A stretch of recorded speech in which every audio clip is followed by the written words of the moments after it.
capítulo. Eu sei que eu não estive nas 2 últimas semanas, e eu sei que já houve 2 momentos aqui onde houve algumas reflexões sobre o início do capítulo, né? Que começa abordando, na verdade, faz algumas considerações sobre o caso Dimas, né? O início do capítulo 16 ainda faz algumas menções a Dimas, né? E nesse final aí, novamente, André Luiz compara a liberação de Dimas com a liberação do Fábio, né? Que apresentava, em alguns aspectos, sensível diferença. Interessante porque nós estamos, como a gente já falou em outros estudos, Obreiros da Vida Eterna lida com quadros de desencarnações que são considerados, esses 5 quadros, né, que André Luiz vai examinar, né, a gente já examinou a de Dimas, esses 5 quadros de desencarnações consideradas felizes, porque está acima da média geral da população, né? Eu sempre enfatizo isso, né, porque ainda que a gente veja a dificuldade nesses personagens, Dimas enfrentou alguns problemas, algumas dificuldades, já foi aqui abordado, né, a miúde isso, mas ainda assim, se a gente for considerar em relação à média geral da população, né, entronizada numa vida puramente material, meramente mundana, né, ainda assim, esses quadros aqui são quadros onde há o amparo espiritual, onde a pessoa não fica se debatendo naquela situação. Sabe aquele filme Sexto Sentido, que a pessoa fica sem saber se morreu ou não? O próprio caso de André Luiz mesmo, narrado em Nosso Lar, né, a gente não tem esses quadros aí, a gente tem sempre o suporte, o anestesiamento da consciência, o sono, o que é uma bênção, né? Mas, claro, cada espírito com suas particularidades, com suas dificuldades e com suas grandezas também, né? É interessante porque, só para fazer aqui uma recapitulação antes de entrar naquilo que foi lido, porque o capítulo é muito bonito e conclui com uma beleza, né? Uma beleza e confortadora e consoladora, né? É que nós vemos que, inicialmente, André Luiz narra que Fábio permanece em excelente forma e não exigirá cooperação complexa. Preparou com relação ao acontecimento não somente a si mesmo, mas também os parentes que, em vez de nos preocuparem, como acontece comumente, serão úteis colaboradores de nossa tarefa. André Luiz começa o capítulo 16 falando sobre isso no 2º parágrafo, indicando a diferença que já começa aí em relação a Dimas, que os parentes atrapalhavam, né? Davam trabalho ao mundo espiritual. Esses parentes aqui não, né? E aí ele vai dizer, cita Dimas e vai dizer... Cadê, meu Deus? Às vezes, fim da conversação serena, em que se revelava calmo e seguro nas palavras, punha-se a gemer doloridamente, ainda no mundo espiritual, Dimas, né, já desencarnado, chamando a esposa e os filhos inquietos. Em tais momentos, tornava os sintomas da moléstia que lhe vitimara o corpo denso e com dificuldade conseguíamos subtraí-lo a uma estranha psicose, fazendo regressar à posição normal. Isso é um fenômeno muito comum que acontece com os espíritos recém-desencarnados, ou seja, o espírito desencarnou, sei lá, do infarto, desencarnou, sei lá, de um aneurisma. Aí no mundo espiritual, quando ele começa a sentir muita angústia pela falta dos familiares, revolta porque desencarnou, inconformação porque está no mundo espiritual que queria estar na Terra, volta a sentir os mesmos sintomas da morte.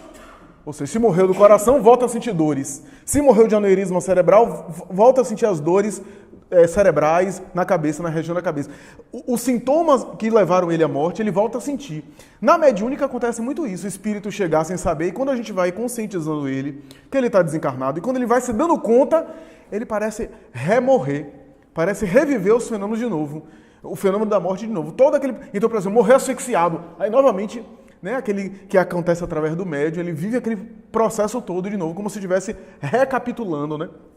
Então é interessante isso, André Luiz está citando aqui, porque é algo realmente que se confirma, né? E é interessante porque o início do capítulo 16, André Luiz fala assim, e a gente tem pouca gente, vai dar tempo de a gente comentar, discutir, aprofundar, né?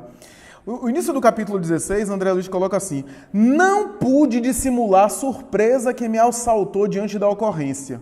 Se estivéssemos tratando com criatura alheia aos serviços da espiritualidade superior, compreensível seria o quadro que se desenrolava aos nossos olhos. Mas Dimas fora instrumento dedicado do espiritismo evangélico. Consagrara a existência, as benditas realizações da consoladora doutrina do túmulo vazio pela vida eterna. De antemão sabia na esfera carnal que seria submetido às lições da morte e que não lhe faltariam ricas possibilidades de continuar junto da parentela, já dele separada, aparentemente segundo o simples ponto de vista material. Por que semelhantes distúrbios?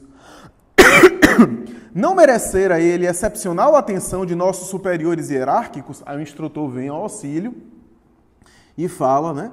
Faz uma colocação. E entre as colocações, o que se destaca é o seguinte: Dimas foi destacado discípulo do Evangelho, principalmente no setor da assistência e da difusão, mas quanto a si mesmo, não fez aproveitamento integral das lições recebidas.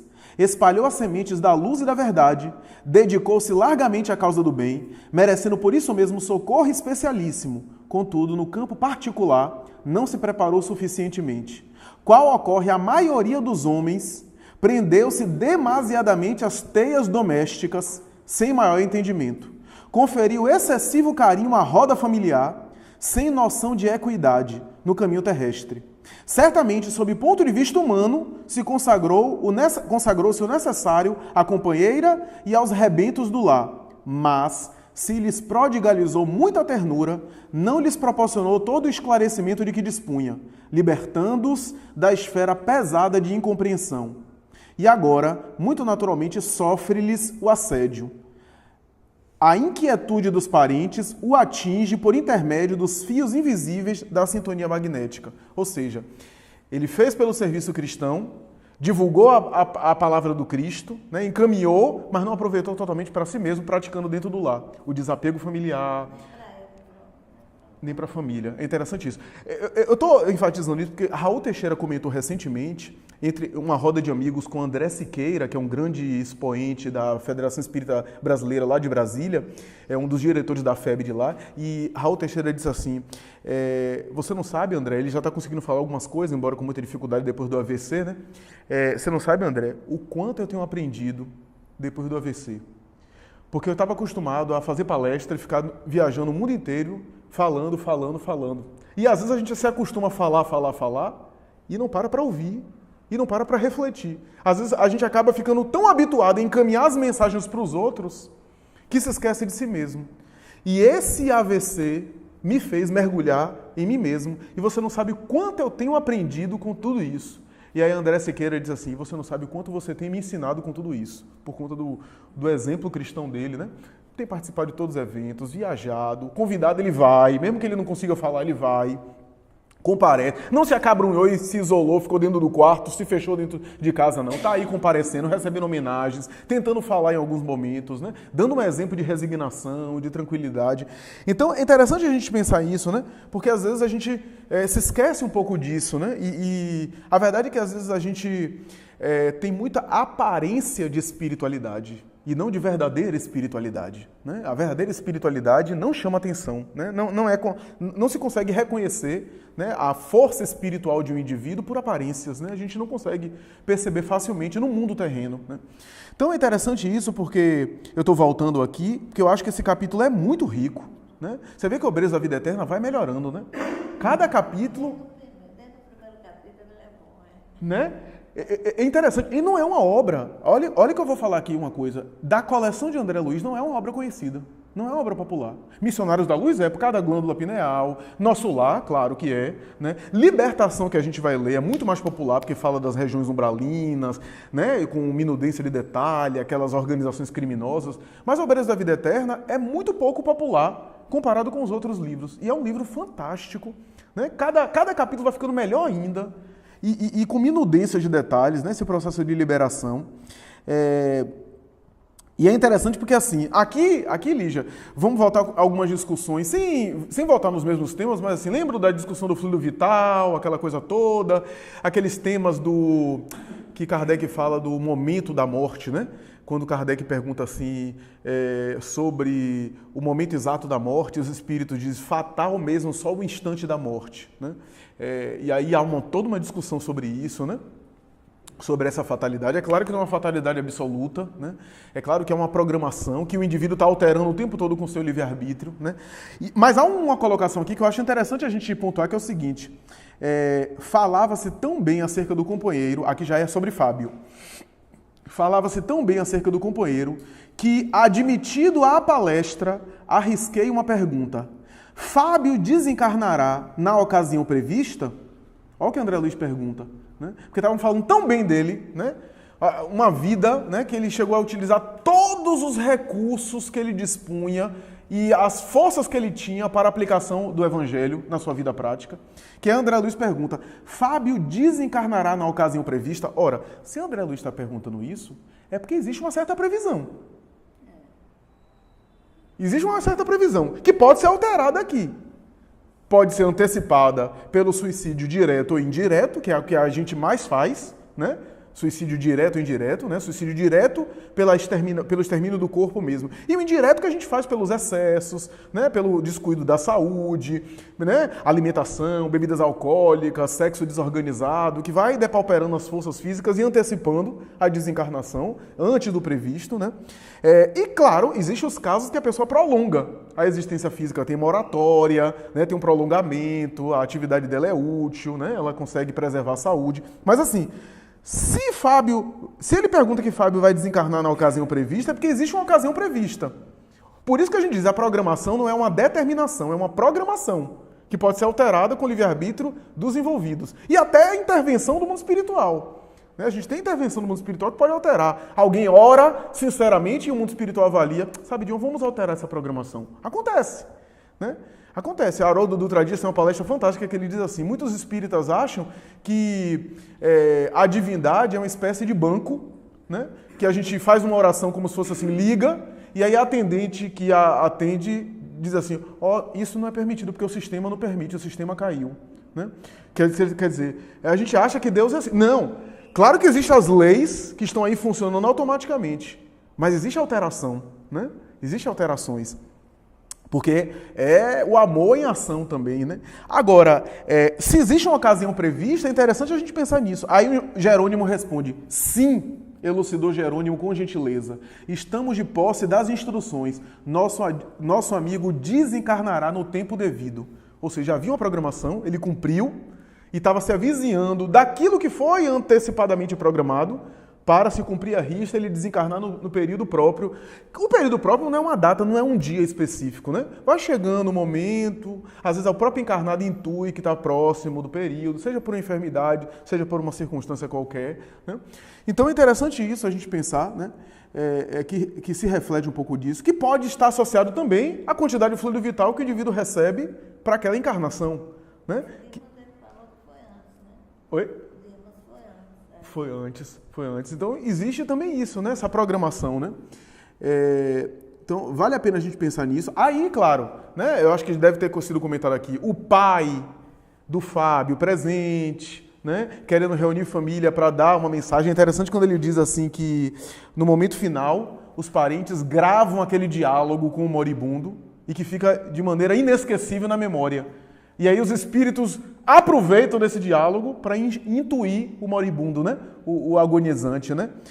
E como ele tinha uma sintonia, o pai de Fábio conseguiu, né, acesso a ele para orientar, para passar algumas informações, né? Para imprimir algumas orientações. Isso é interessante a gente pensar, né? Agora, não apenas isso... mas assim, a gente vê Fábio com pendências de reencarnação passada, a questão dos escravos, da senzala, o aviciado, e voltou por isso que voltou com essas debilidades pulmonares, né? A pneumonia desde cedo e mais tarde a tuberculose que ele pegou, né? O organismo muito frágil, né? Embora fosse sempre voltado a virtudes evangélicas, às virtudes do bem, né? Não pôde estudar, né? Uma vida simples, e tudo aquilo estava dentro da sua programação. E é interessante assim, em determinado momento, esse trecho, agora já entrando no trecho que Lígia leu, né? As colocações que Fábio faz, né? Profundamente inspirado, né? Existe um corpo animal, corpo espiritual, eu vou ressuscitar em corpo espiritual, né? Mas estou com vocês, existe um vínculo, né? Claro, a orientação que ele faz em relação à esposa é de uma né, de um afeto que transpõe a questão, né, desses sentimentos mais humanos nossos de posse, de ego, né, do meu marido, minha esposa, quer dizer, ele já está antecipando um pouco a vida do espírito, né? Diz, ó, você é jovem, você é uma mulher jovem, eu vou lhe deixar, então o meu afeto por você nunca vai se acabar e a minha aliança com você vai permanecer, mas não é justo eu esperar de você uma solidão afetiva quando você pode refazer. E eu ficarei feliz com isso. É interessante porque Divaldo conta isso na Mansão do Caminho, que ele tem observado isso muito. Às vezes, por exemplo, uma pessoa fica viúva muito jovem, né?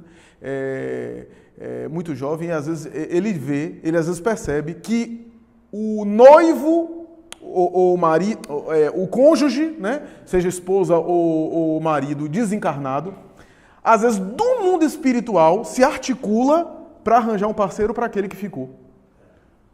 O próprio ser amado, o companheiro do além, vendo o indivíduo, né? Tanto é que se diz que Arnaldo Rocha, quando ficou deprimido por conta da partida de Meimei, foi a própria Meimei, mais tarde, né, que se organizou para encaminhar uma esposa para ele, intuindo esse encontro, né? E ele realmente acabou constituindo. Porque ele ficou viúvo. Arnaldo Rocha ficou viúvo antes dos 30 anos, 20 e poucos anos, né? Porque ela desencarnou alguns meses depois de casado, né? Ele pensou inclusive em suicídio, né? Antes de conhecer Chico Xavier. E a própria Meimei, né? O Chico Xavier, depois de Lindos Casos de Chico Xavier, diz que Meimei ficou com ciúmes a princípio, né? No mundo espiritual, ficou um pouco, né, agoniada. E a própria Emmanuel chamou a atenção dela, né? E mais tarde ela própria fez essa movimentação. Então, quer dizer, claro, são espíritos que já têm uma compreensão mais madura das coisas, né? Que não ficam apegados a sentimentos humanos. Afinal, o papel de filho, de pai, são papéis humanos, que são necessários e importantes para o desenvolvimento de determinados valores, mas são papéis humanos, né? No mundo espiritual, essas posições não são fixas, né? Não são fixas indelevelmente, né? Imaginemos, por exemplo, o nosso filho, continuar nosso filho, a gente cuidando dele no além, né? Quando é um espírito velho, que tem as suas experiências, esses laços não ficam tão... Ainda que haja amor, afeto, porque aquele nosso filho, que é nosso filho nessa encarnação, pode ter sido outra coisa em outras existências, né? Então é claro que esses papéis não são tão fixos assim. É claro que quando a gente vê nosso lar escrevendo as casas, né? Tobias lá com a esposa, com filho, etc. Porque são regiões ainda próximas da Terra. Mas a longo prazo, esses papéis não são indeléveis assim, né? Ainda que tenha um amor e um afeto profundo, né? Que tem um afeto de alma ali, né? E quando há um afeto de alma, o indivíduo se preocupa, né, com o ser querido de uma forma que vai além dessas conjunturas materiais, né? Então é interessante isso. Mas é interessante ele falar assim, olha, eu entendo que você queira, como foi que ele falou? Fidelidade absoluta, né? Fidelidade absoluta aos elos materiais, né? A ideia da fidelidade matrimonial ao ser que partiu e permanecer vinculado a ele, ainda que ele tenha partido, né? Como se fosse assim, uma aliança que continua apesar da morte do parceiro, do cônjuge, né? Mas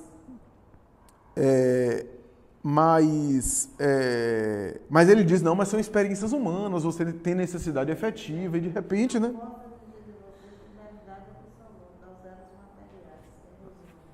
Isso. Porque seria exercer cruel opressão a pretexto de amor. Uhum. Interessante isso, né? E por fim, meus amigos, só para a gente passar para a discussão, alguns trechos, né? Por exemplo, o genitor retirou a destra da fronte de Fábio, desaparecendo a corrente fluídico-luminosa que o ajudara a pronunciar aquela impressionante alocução de amor acrisolado. E mais adiante, ele diz... a dona de casa, em poucos instantes, apresentava-lhe alvo fragmento de linho. Emocionado, vi que o pai, cristão, aplicou o nevado pano à cabeleira das crianças e beijou o linho, em vez de oscular-lhe os cabelos. Contudo, havia tanta alma, tanto fervor afetivo naquele gesto, que reparei o jato de luz que lhe saía da boca, atingindo a mente dos pequeninos. O beijo saturava-se de magnetismo santificante. Jerônimo, comovido de maneira especial, dirigiu-se a mim em voz sussurrante. Outros verão micróbios, nós vemos amor. Ora bem, quer dizer, a gente pensa que é só no passe que a gente passa energia, né? Às vezes num abraço a gente passa tão ou até mais energia, né? na afetividade um com o outro, né? Numa afetividade sincera, né? Quando a gente há o desejo de querer bem para o outro, né? Não precisa só erguer as mãos, Jesus com o olhar curava. Então é claro que existe esse poder que a gente está distante ainda de compreender totalmente, né? E aí, André Luiz diz, enquanto Silveira amparava o filho com inexcedível carinho, Jerônimo aplicava ao enfermo passes anestesiantes. Fábio sentiu-se bafejado por deliciosas sensações de repouso. Em seguida, o assistente deteve-se em complicada operação magnética sobre os órgãos vitais da respiração e observei a ruptura de importante vaso. O paciente tossiu e, num átimo, o sangue fluiu-lhe à boca aos borbotões. Ou seja, esse processo aí já era o resultado, não sei se vocês repararam, essa ruptura final era o resultado da operação magnética dos desencarnados. Entende? Então, veja aí como os aspectos fluídicos aí interferindo na matéria mesmo, né? Claro, ele já estava por um fio, e esse momento final, né, da morte mesmo, da morte clínica, né, já era o resultado dessa intervenção espiritual, fluídica, magnética dos desencarnados. Né? É interessante que no final do capítulo, André Luiz faz uma série de comparações com Dimas, né, dizendo que supus que o caso de Dimas se repetiria ali, minudência por minudência, porque Dimas ficou dias dormindo, né? Não sei se uma semana, alguma coisa assim, 48 horas, não me lembro agora direito. 24 horas, não foi? E aí ele diz, porém, 1 hora depois da desencarnação, Jerônimo cortou o apêndice luminoso. 1 hora depois, né? Já estava completamente livre. E aí diz, pode conduzi-lo sem perda de tempo. Incumbir-me-ei, isso é o pai dizendo a Jerônimo, né? Incumbir-me-ei de velar pelo cadáver, inutilizando os derradeiros resíduos vitais contra o abuso de qualquer entidade inconsciente e perversa. Novamente, essa ideia que talvez seja aí elementos da matéria, né? Das vísceras, né? Alguma coisa assim, nesse sentido, né? Mas é interessante a gente pensar que aqui estamos diante de uma situação espiritual ainda mais liberta do que o próprio Dimas, né? Ainda mais transcendente, ainda mais sublime do que o próprio Dimas, né? Onde aqui o despertar da consciência e a lucidez é muito rápida, né? No caso de Fábio aqui, né? Interessante isso, né? Vamos passar para a discussão, acho que está de bom tamanho minha consideração.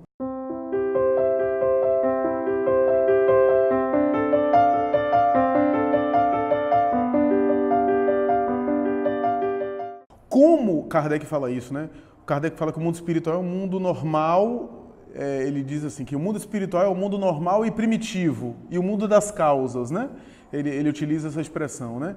Ou seja, ele chega, inclusive, a teorizar, claro que aqui a nível de especulação, né? Kardec chega a dizer que se não houvesse o mundo material, o mundo espiritual funcionaria do mesmo jeito e prescindiria, não precisaria da presença do mundo material. Ou seja, funciona porque é o mundo das causas, é um mundo permanente, a gente veio de lá e para lá voltará, e é lá que ficaremos permanentemente no mundo espiritual. Aqui é sempre um mundo de passagem, né? Ainda que sejamos espíritos errantes, né? Espíritos ainda nesse intervalo, necessitados de reencarnar. O que Ari está falando é o seguinte, se o mundo material é uma cópia imperfeita do mundo espiritual, é um pálido reflexo do mundo espiritual, tudo do mundo espiritual é mais acentuado, mais profundo e mais vivo, mais intenso do que no mundo material. E tudo no mundo material é um vestígio, é uma pálida ideia em relação ao mundo espiritual. O que é que isso quer dizer? Eu vou chegar no raciocínio de Ari. É que também as ciências, por exemplo, da medicina, da química, são, no mundo físico, reflexos das ciências que existem no mundo espiritual. Então, quando André Luiz, por exemplo, fala da medicina, ele está falando que ele, de alguma forma, viu lá no mundo espiritual uma medicina muito mais sofisticada, muito mais avançada, e ele percebeu que a medicina terrena é também um pálido reflexo, é também um vestígio daquilo que os encarnados já podem compreender da medicina espiritual. E assim em qualquer campo. Quando a gente aciona o mundo espiritual pela oração, pela mentalização, né? Existe uma movimentação no mundo espiritual, mas claro que essa interação entre o mundo espiritual e o mundo material está acontecendo o tempo todo, né? Existe uma interação constante, né? Tem uma obra de Hermínio de Miranda que Hermínio de Miranda vai dizer que assim, a história humana, na verdade, é uma... Como é a expressão que ele diz, meu Deus? É o resultado de um grande revezamento entre vivos e mortos. Né? Ele diz mais ou menos assim. Então, existe uma interação constante, né? Que na verdade são duas faces de uma mesma realidade. Né? A face da matéria mais densa e a face da matéria mais sutil, né? Que está em constante interação, em relacionamento. Né? Então a gente chama... claro, tem um aspecto mais espiritual, eu orar e haver um movimento de lá para cá, claro, mas também tem uma movimentação material nesse sentido, né? Fluídica, e uma interferência no mundo material, no mundo físico, né?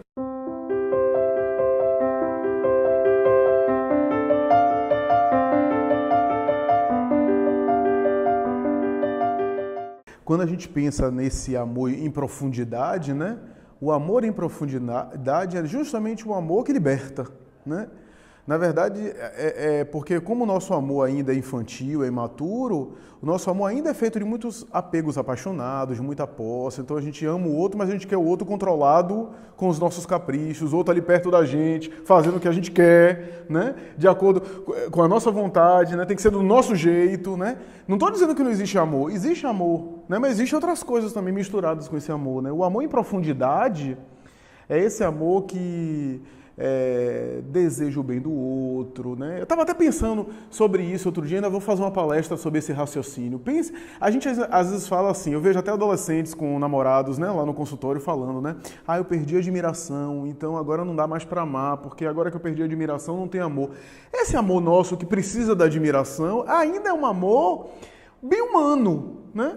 Porque se você parar para pensar, que motivos a gente tem para Jesus admirar a gente?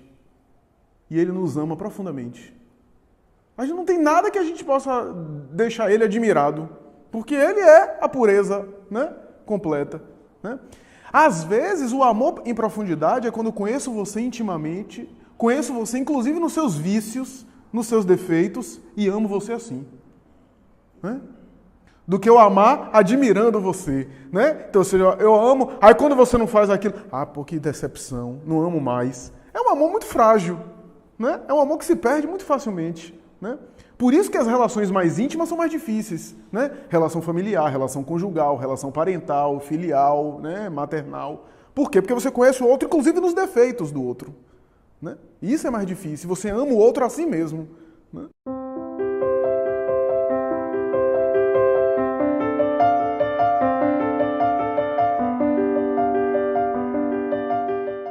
Eu acho que desencarnante do prazo previsto, Lígia, me parece que é já consequência, né? Consequência do uso das energias dele e do tipo de vida psíquica que ele levou, ou seja, dos apegos que ele cultivou, né? Os apegos que ele cultivou, o tipo de vida que ele levou, fez com que ele não cumprisse totalmente o programa, talvez, né? Ele desencarnou antes. Tem esses nuances, né? Agora, eu não acredito que ele desperdiçou as energias por ele ter se dedicado ao bem, né? Porque a gente vê, por exemplo, os sacrifícios que Chico fazia, que Divaldo faz, né? De se desdobrar, e parece que isso acaba aumentando a vitalidade desses homens, né? Dessas criaturas, né? Eu acho que deve ter uma nuance moral aí que ele não conseguiu superar, né?